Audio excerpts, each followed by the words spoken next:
Good evening, welcome back to my YouTube channel history point. आज हम लोग थोड़ा प्रैक्टिस सेट के स्ट्रैटेजी पे बात कर लेते हैं, क्योंकि देखेंगे आप लोग की डीएसएसबी का जो एग्ज़ाम डेट है, अब उसमें 10 दिन बचे हुए हैं। तो मेरी आप लोगों को यही सलाह होगी कि आप लोग ज़्यादा से ज़्यादा इंडियन हिस्ट्री का प्रैक्टिस करिए और वर्ल्ड हिस्ट्री भी थोड़ा बहुत पढ़ते रहिए, क्योंकि आप लोग ये समझिए कि वर्ल्ड हिस्ट्री में जो परंपरागत क्वेश्चन 1453 से लेके उसके बाद तक कोल्ड वार तक, वो तो आप लोग कर लेंगे जो आप पढ़ते आए हैं अपने बीए एमए में और विभिन्न परीक्षाओं के लिए।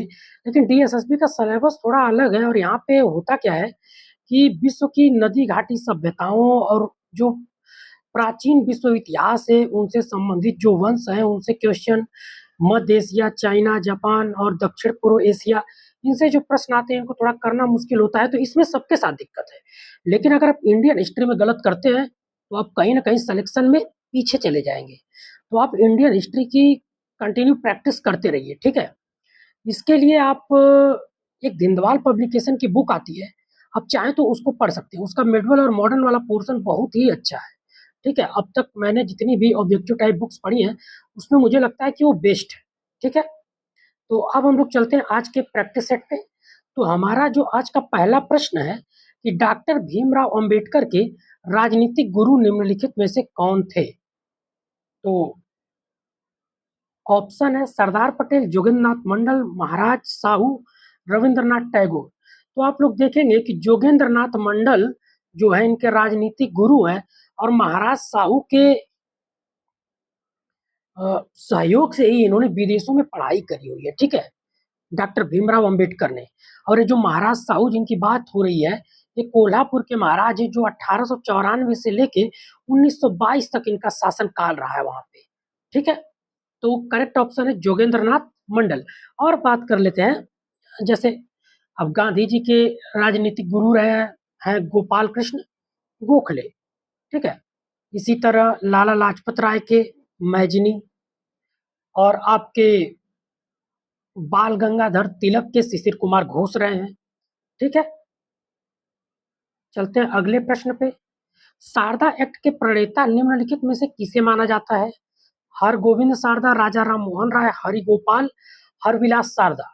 तो इसका जो करेक्ट ऑप्शन है हरविलास शारदा। 1929 में शारदा शारदा एक्ट पारित होता है, ठीक है। आज वाला जो हम लोग प्रैक्टिस सेट करेंगे थोड़ा जल्दी करेंगे, ठीक है, थोड़ा रैपिड टाइप का रहेगा। तो करेक्ट ऑप्शन है हरविलास शारदा। अगला प्रश्न है नोरिया, रहट, चरस, साकिया एवं दौलत क्या थे। तो ऑप्शन है परिवहन के साधन, इनमें से कोई नहीं, सिंचाई के साधन, सैन्य साधन। तो सिंचाई के साधन थे, उसमें भी जो रहत है जिसको राट भी कहते हैं, इसका उल्लेख बाबर के बाबरनामा में सबसे पहले मिलता है, ठीक है, जिसको तुजु के बाबरी भी कहते हैं, ठीक। अगला प्रश्न है दुगान गियासी नामक सिक्का किसने चलाया। तो ऑप्शन है मुबारक शाह, बलबन, मोहम्मद तुगलक, सिकंदर लोधी। तो दुगान गियासी नामक सिक्का जो है बलबन ने चलाया। अभी तक आप लोगों ने जहां भी पढ़ा होगा बलबन के सिक्कों के बारे में नहीं पढ़ा होगा, लेकिन ये किसी परीक्षा में पूछा हुआ है, मुझे एग्जैक्ट तो नहीं याद, लेकिन मैंने ये प्रश्न जहां से भी उठाया है ये एग्जाम में आया, तो इसका जो करेक्ट ऑप्शन है वो बलबन होगा, ठीक। अब हम लोग चलते हैं अगले प्रश्न पे। और महफूजा नगर की स्थापना किसने की थी। तो ये बहुत ही कॉमन क्वेश्चन है, हमेशा एग्जाम में पूछता रहता है। तो अरबों ने की थी, ठीक है।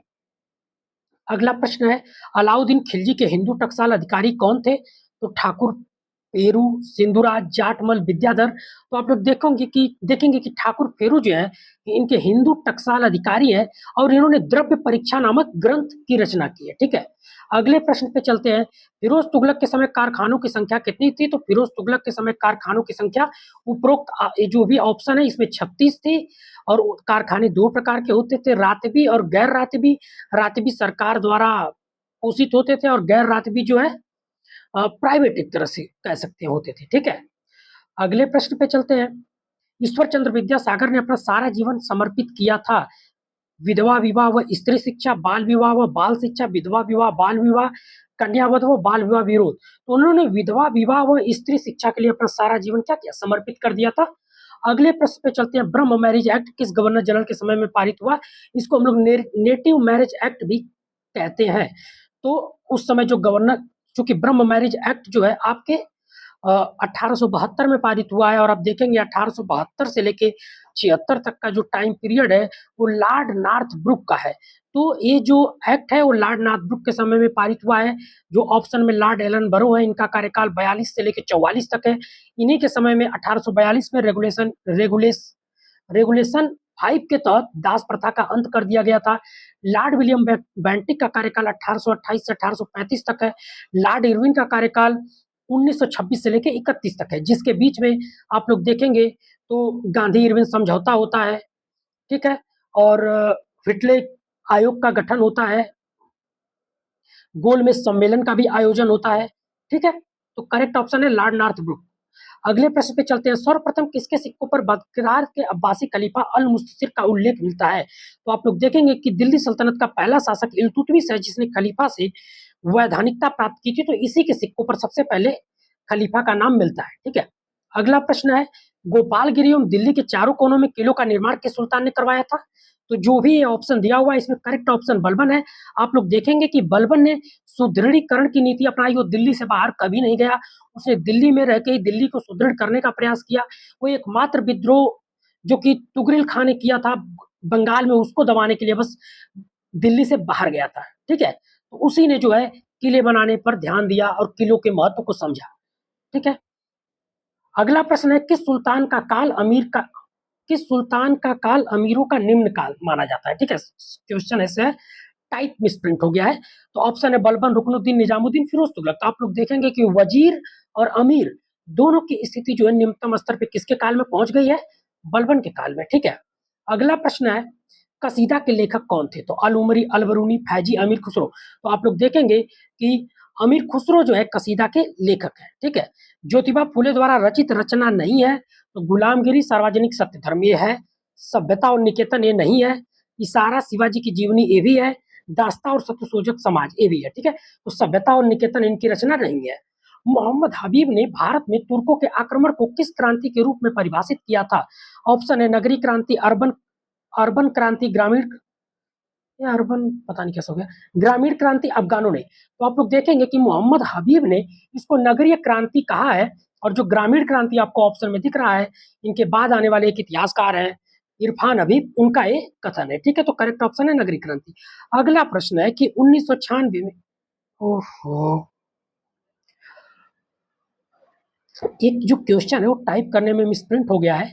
यहाँ पे होना चाहिए कि 1906 में मुंबई में डिप्रेस्ड क्लासेस मिशन सोसाइटी की स्थापना किसने की थी? तो बी आर सिंधे, नारायण गुरु, सावित्री फुले, भीमराव अंबेडकर। तो इसकी जो स्थापना की थी बी आर सिंधे ने की थी।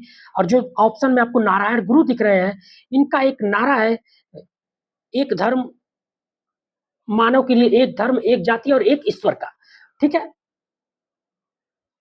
तो इसका करेक्ट ऑप्शन है बी आर सिंधे। अखिल भारतीय अनुसूचित जाति संघ का गठन 1942 में किसने किया था? तो ऑप्शन है डॉक्टर अंबेडकर, रमन पिल्लई, महात्मा गांधी, रामकृष्ण पिल्लई। तो आप लोग देखेंगे कि इसका करेक्ट ऑप्शन डॉक्टर अंबेडकर है। और जो आपके रामन पिल्लई है 1910-20 के दशक में केरल में चलने वाले नायर आंदोलन से संबंधित है, ठीक है। प्रथम भारतीय इतिहासकार कौन है जिन्होंने तुर्क अमीर वर्ग के संगठन एवं स्वरूप का अध्ययन किया?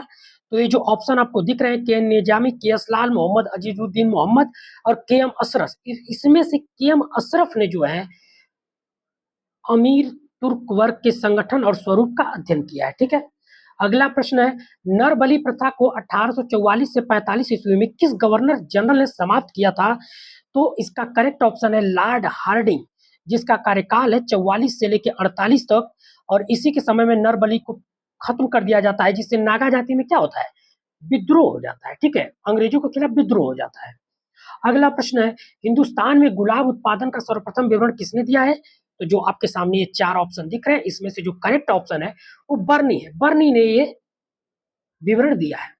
अगला प्रश्न है, गवर्नर जनरल लैंसडाउन के समय पारित किस एक्ट के तहत 12 वर्ष से कम आयु की कन्याओं के विवाह पर प्रतिबंध लगा दिया गया था? तो ऑप्शन है महिला सशक्तिकरण act 3, native marriage act, age of consent act, Sharda act.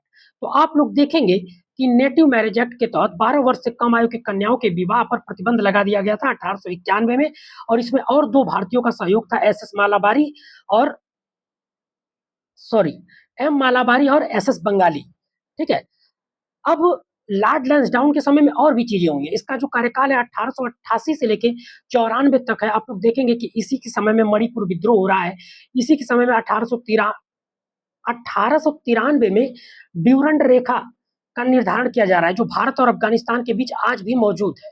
ठीक है, तो ये चीजें लॉर्ड लैंसडाउन के समय में घटित हो रही हैं। और आपका जो शारदा एक्ट है 1929, ठीक है, ये भी देखेंगे तो कन्याओं के विवाह की आयु निर्धारित करने के लिए है। जो आपका नेटिव मैरिज एक्ट है, नेटिव मैरिज एक्ट 1872 में आता है, जिसको ब्रह्मो मैरिज एक्ट भी कहते हैं। तो इसका जो करेक्ट ऑप्शन है इस प्रश्न का, एज ऑफ कंसेंट एक्ट 1891। ठीक है, अगले प्रश्न पे चलते हैं। कन्यावध पर प्रतिबंध सर्वप्रथम कब लगाया गया था? तो 1798, 1778, 1804, 1795। तो 1795 जान-सूर के द्वारा सबसे पहले कन्यावध पर प्रतिबंध लगाया गया था। 1804 में लॉर्ड वेल्लेली के समय में रेगुलेशन 4 के तहत भी कन्यावध पर प्रतिबंध लगाने का प्रयास किया गया था। ठीक है, अगले प्रश्न पे चलते हैं।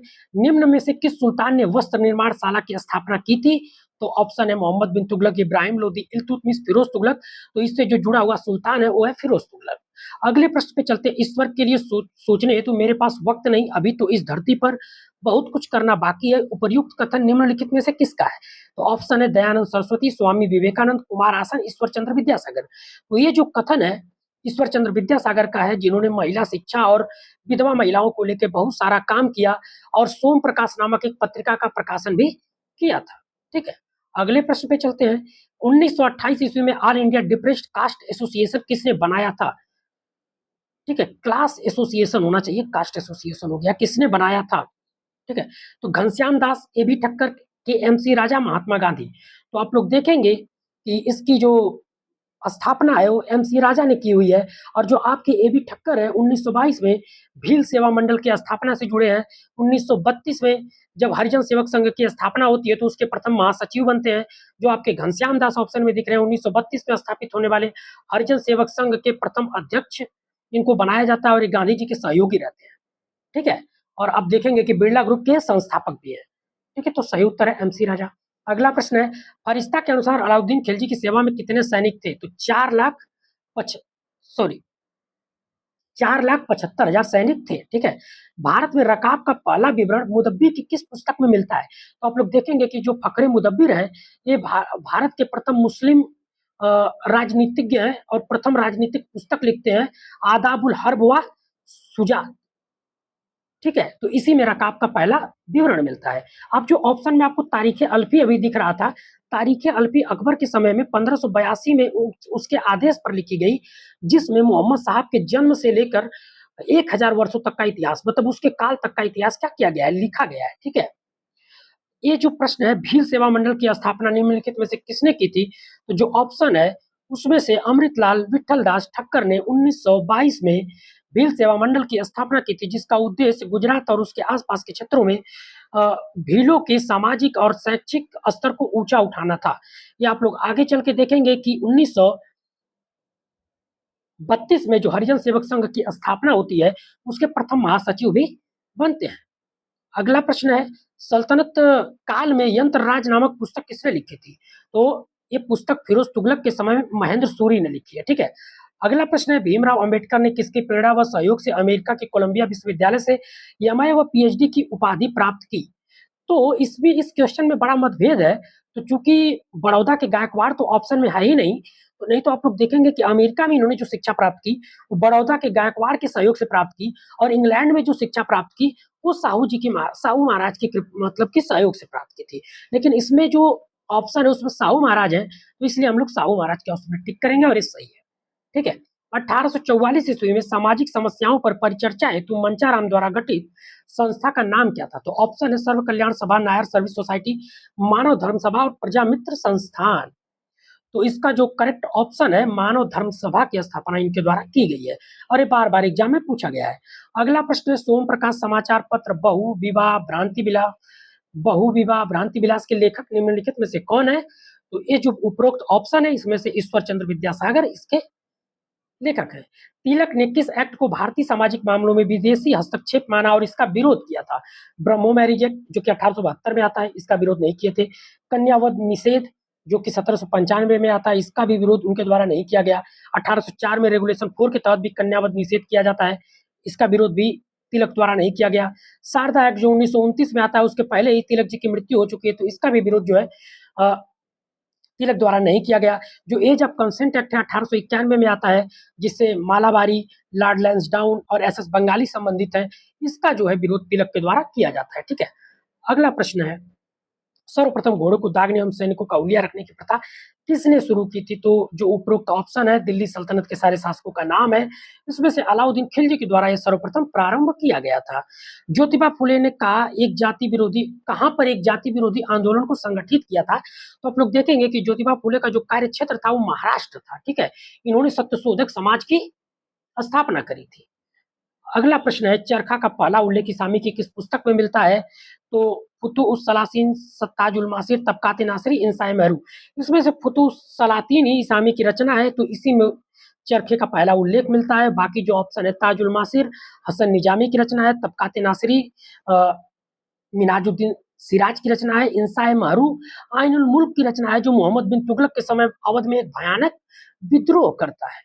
ठीक है, लेकिन फिर भी इसको मोहम्मद बिन तुगलक के द्वारा क्षमा कर दिया जाता है, क्योंकि एक बहुत ही स्कॉलर व्यक्ति रहता है।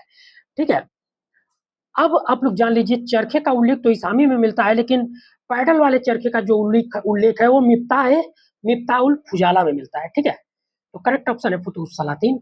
अगले प्रश्न पे चलते हैं, निम्नलिखित में से किसे भारत की प्रथम महिला शिक्षिका माना गया है? तो सरोजनी नायडू, एनी बेसेंट, सावित्रीबाई फुले, इनमें से कोई नहीं। तो आप लोग देखेंगे कि सावित्रीबाई फुले को भारत की प्रथम महिला शिक्षिका माना गया है। और जो एनी बेसेंट है, आप लोग देखेंगे कि 1907 में अल्काट की मृत्यु के बाद थियोसॉफिकल सोसाइटी की अध्यक्ष बनती हैं।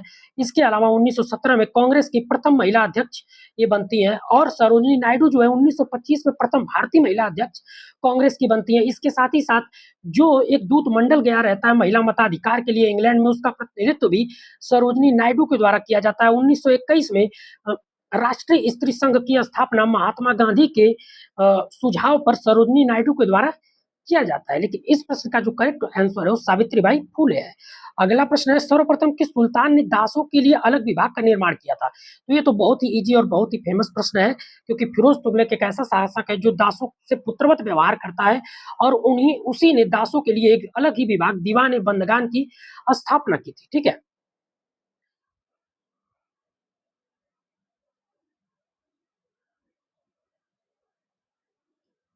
किसके सिक्के पर मुल्क के तिलंगान अंकित है? तो मुबारक शाह, फिरोज तुगलक, गयासुद्दीन तुगलक, बहलोल लोदी।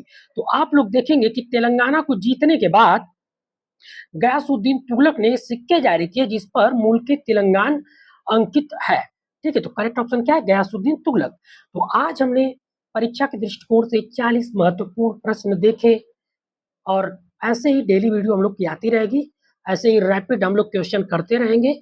और जो जो चीजें मुझे लगेंगी कि आपको ऑप्शन में जो और अ, नाम है या जो फैक्ट्स हैं उनके बारे में बताना चाहिए, तो मैं उसके बारे में भी एक्सप्लेन करूंगा। मिलते हैं अगले वीडियो में।